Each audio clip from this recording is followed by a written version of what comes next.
Welcome back to the channel, welcome back to the vlog. Today, we are towing. Yes, today is the day. I am very excited. You do not understand how excited I am. So, as you guys know, this Ford has a fifth wheel prep package, and that puck system matches the one in my GMC. So, this is gonna be easy peasy lemon squeezy.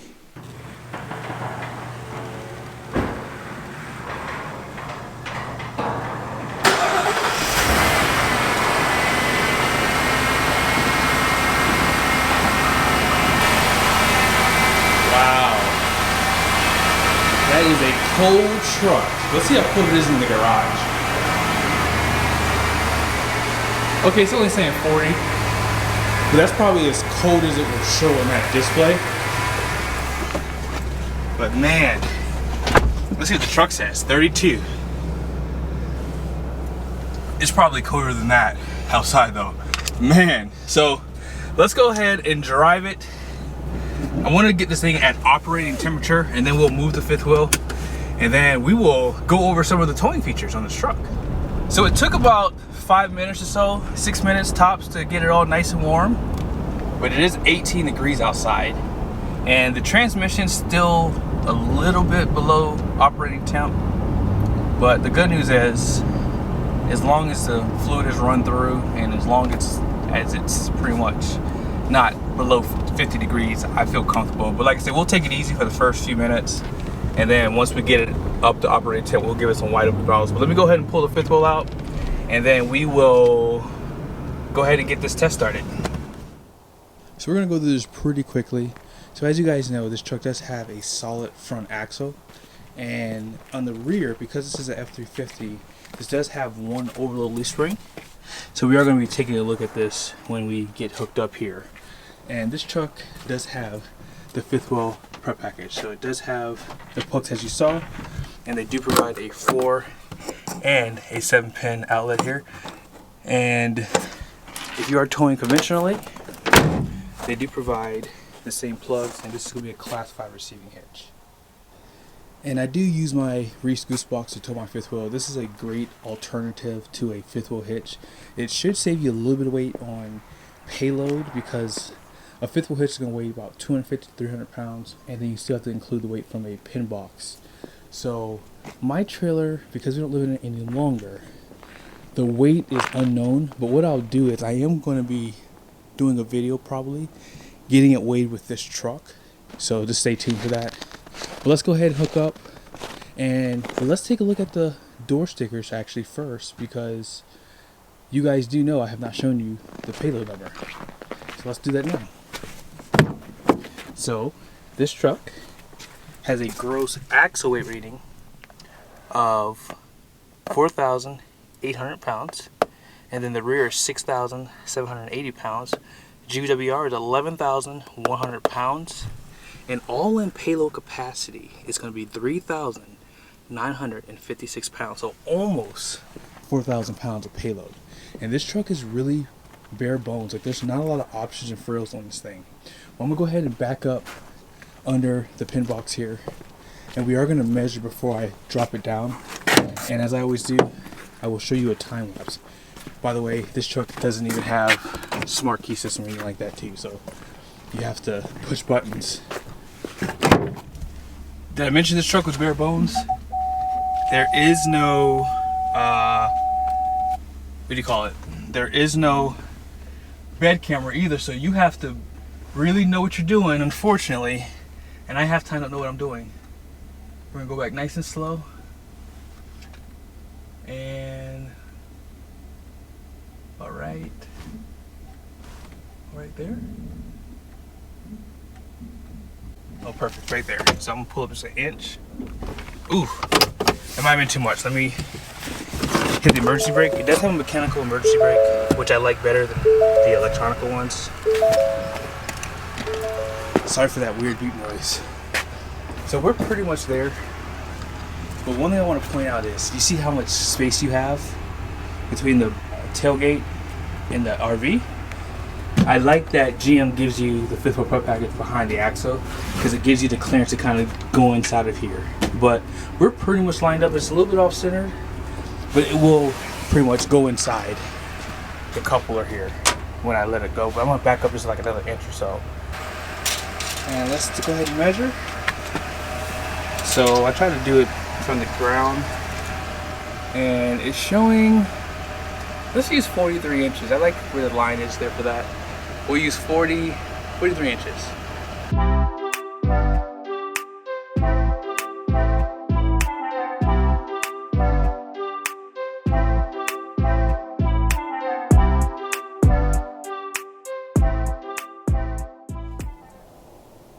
And there it is in all of its glory. Ford F350 with the 7.3. It is ready to tow. The fifth wheel is level. And let's take a look at the bump stops to see if the overloads are touching. Alrighty, so check out the bump stop here. Not touching at all. And on this side, it's not touching. It's just so close. Hopefully you guys can see that. But this is a RV now that's for a weekend warrior camping, because there's not a lot of stuff in here, and I am interested to see how much pin weight is putting on the truck. I am very interested, so we might get it weighed before we give the truck back. So hopefully I can get it done. But let's go ahead and get down the road so we can see how this bad boy is going to tow. We are going to do a Philly Commie run in this video too, so stay tuned for that. And yeah, I'm excited. This is a good day. The sun's out. The views are just calling my name today. Whew. I already set up my trailer. I have done videos like this in the past, so let's go back and watch all my Ford videos. I don't want to spend too much time going through this again, but let's make sure we pull the trailer brake. So here it is. I'm gonna pull this. That's pretty good. I put a high effort for the trailer brake too. I'm gonna put it at 8. Okay. You know what? This is a gas truck. I'm gonna put it at 9. It's a gas truck. We need all the effort we can get. So let's go ahead and get down the road. Alrighty, so tow haul mode is on. I extended my mirrors, and we're gonna go ahead and get down the road here.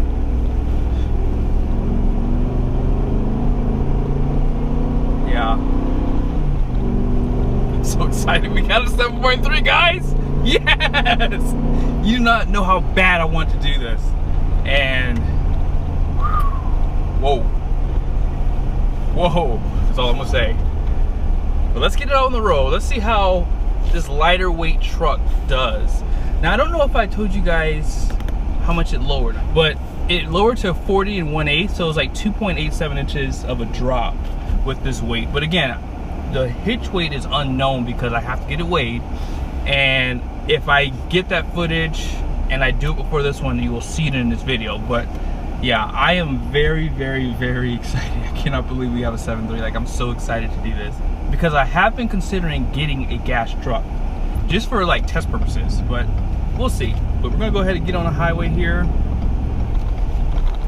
I have to be careful with the cab too, by the way, because this is not my GMC. But let's see. Wide open throttle. Come on, baby. There it is. Oh, yes. Wow. Wow. Not bad. It's no diesel, but it's not bad. But let me go ahead and map out where we're going to be going today, because I want to try to get at least 15 to 20 miles, and then we're going to go on a longer trip in other videos. I just want to kind of set the stage for my future tests to see, you know, what kind of Philly Commie I can get. I'm happy to say that at the lower speeds, the gas engine does handle this big of a trailer pretty well.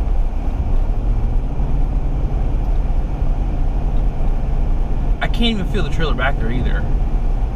And it's probably because, you know, it's not 14.8 anymore. That trailer was 14.8 when we were living there full time. So it's probably 1,000 pounds lighter. But you normally don't feel that weight difference typically because it's just already so heavy. But right now, like, the tires are all aired out. Let me see where the tires are, because I aired them up the other day. But the tire pressure's at, oh yeah, they're all at 80. The sun's on this side, so they're 84 on this side. But let's go hit the brakes. I did lower the trailer brake gain down to like 8.5. Oh man, I'm sorry, diesel. I am so sorry. This is too good to be true. If you have a Ram 3500 Hemi in the Utah area, Draper, Lehigh, Provo area, let me know. I would like to do a test again with a Hemi from Ram, because this is darn good. Now we're at low speeds, and with this truck being a little bit lighter, I'm wondering if that will make a difference. But the power delivery is pretty darn good. Like, I'm very appalled on how good this truck is, like, handling this weight. But again, I have to get it weighed. So let's go ahead, and we're gonna get to about 65 miles an hour, and that should really give us an idea of how it handles the weight. And we'll really test out the brakes too. The V8 sounds good though. This gas engine sounds so good under load. It's not struggling, but it's definitely a little bit louder now. But yeah, we're getting up to about, is that 55? Yeah, 55. Oh yeah. Air up your tires, guys. Air them up. If you're gonna tow, just go ahead and do it. Yeah, I can feel the lightness of the truck. Like, I hit that bump just now, and and it could be the tires. These tires don't seem to be the best option for towing, so I'm probably not gonna go over 60. I think I'm gonna stick around about 60. Like, I don't know why I'm a little nervous. Like, it could just be in my head though. We're gonna go around a curve right now. But yeah, the trailer is planted back there too. I hope you guys can see it, but it's planted.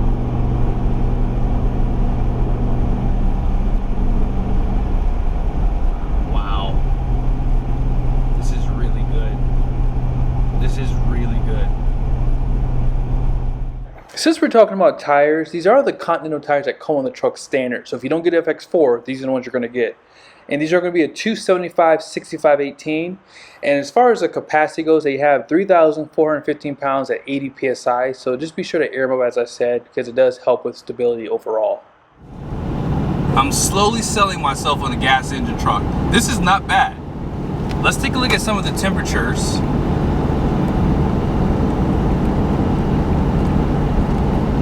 I wish it showed the temperature for the engine too. On the diesels it does. Yeah, the transmission's at 158. We're gonna get that bad boy warm today though, so don't worry. I'm gonna do some more tests on that. Yeah, this is performing exceptionally well. We're gonna do a 0 to 60 up here, but yeah, I'm really happy with it overall. Now the fuel economy, this is where the gas engines are gonna really take the beating, because again, if you tow a lot, that's where this is gonna hurt you the most, because 5.8. Now I did do a little bit of an acceleration back there, and we did do some stops, but still, this is still like subpar. I'm gonna go ahead and hit the brakes a little bit. Trailer's back there just obedient to this Ford. It's like I'm obedient to the Ford right now. But I will say, it seems like I'm afraid to go over 60 miles an hour. I don't know why, but I won't go over 60. I'll see if we go on this next road here. Maybe I'll have a little bit more confidence. But right now, I don't have the confidence to go over 60. All right, here we go.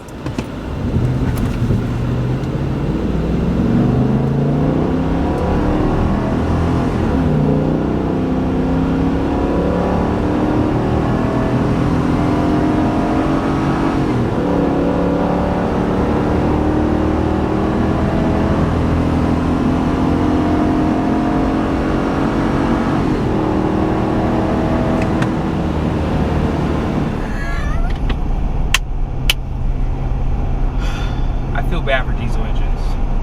All they got to do is find a way to make these more fuel efficient.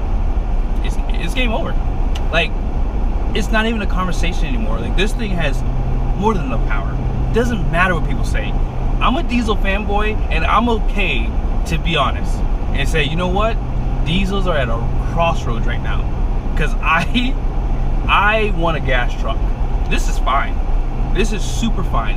Fuel is expensive, and the emissions crap, you can't take it off anymore without potentially getting in trouble for it. So yeah, this is really starting to really sink in. And if you want to get more power out of this thing, I mean, you can tune it. There's not as many components, so it's just a little bit easier to play with. Like, you can put an intake, tune it. You could even put a supercharger on it if you want to. I think I've seen some guys online be getting some big powers out of this gas V8, and I am super happy with how this is performing. Like, I'm going 60 right now. It's light on its feet, but I think it's probably the tires too. And I can feel the trailer, like now at higher speeds, I can feel it back there. It's going up a little bit of a grade here. I mean, it's not bad. It's not bad, but I can tell that I'm towing a trailer now. Like with the diesels, oh wow. Yes. Why can't the diesels do this? You hear the downshift. I mean, you're kind of hearing the engine, actually. That's what you're really hearing, but I can feel it too. I'm gonna manually shift it.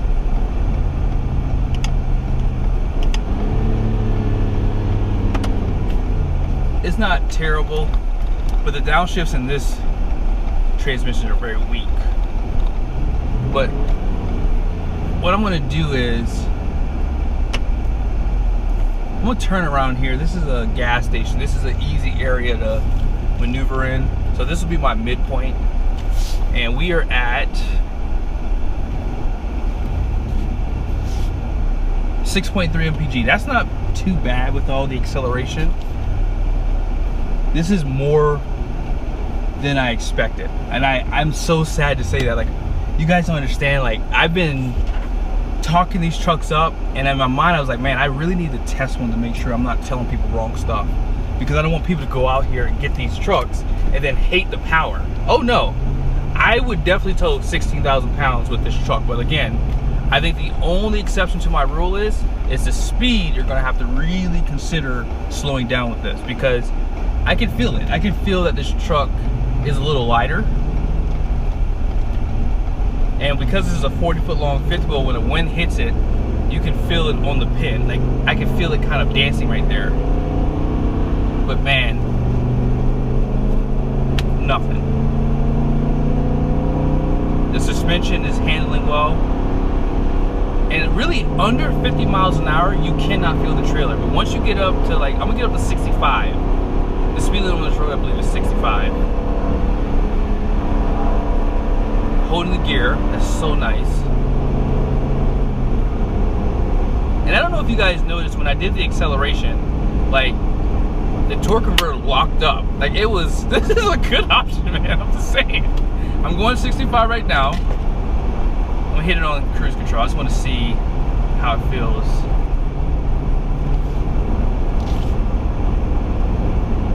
It's not bad.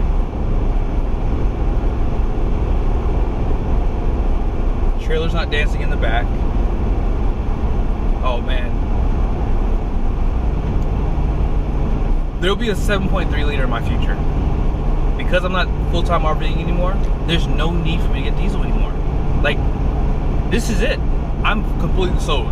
I'm completely sold. This is the best gas engine. I gotta test out a 6.6 liter gas from GM with a 10-speed, and then that'll probably be my deciding factor which one I would get.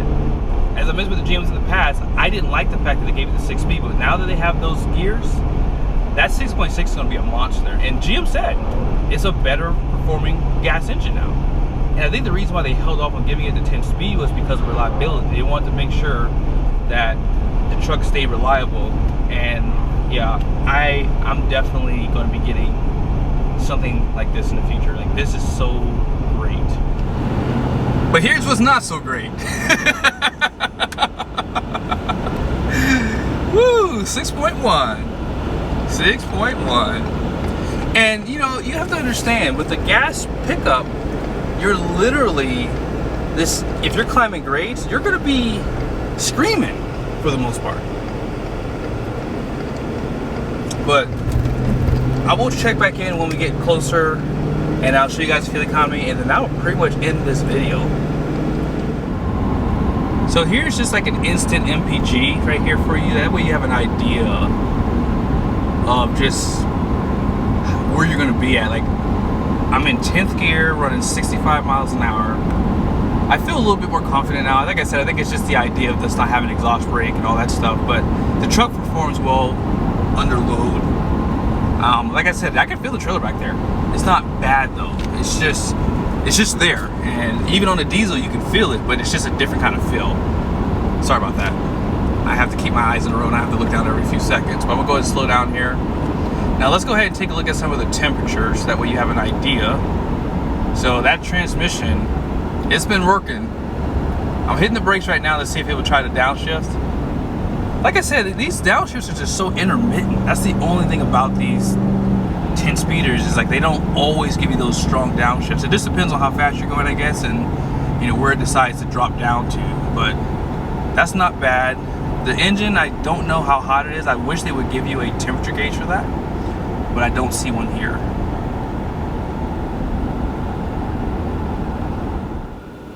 So here we are, back at the start location.